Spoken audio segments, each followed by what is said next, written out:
chai munaye tunywa mulundi gumu wadde kasukali tekaliimu naye wakiri malega ntekera ko mulundi gumu malega kakalatulako naye kiri bubi omanyi oli wa boda mwamusasudde naye nze sinnaba kulya wakiri mugulye kamwana akaaba abikwasaganya Abula gwe mvaako gwe nawe mwana wange kusinikide baka ne wali badde onvuvako no damu kyalo kyakigana okudda mu kyalo bano ndivatwala mu kibuga ate nzire mu kyalo okolayo ki nze nzire mu kyalo nze nje kuzaalukuka mwana gwe okudda mu kyalo wakiri kuzaalukuka ndayidde mmange tereza ebase magombe nje kuzaaluka mwana gwe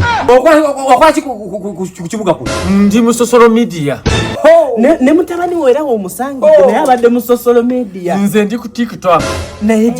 naye munaera naye lwerugendo fwe twagenda ddala ku TikTok abatulabira ddala abantu kati ngonza mu kyalo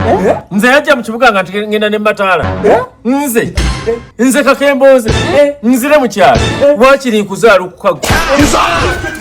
nkuzaalukuka nyamu mukadde wange njagala okutegeeza gwe mukadde wange tewamulabako eyanzaala eyakwatana oyo mukadde wange oyo asaaga gwe gamba taatawo ayina okubeera nga ngulira ekyokulya ate nange olumu mpita mukadde wange mukadde wange nkugambye gamba mukaddewo abeere nga ngulira ekyokulya amba mukamwana nkusaba onsonyiwe zino entalo toziriimu zino zaffe za kika aba ono yagenda okunsikira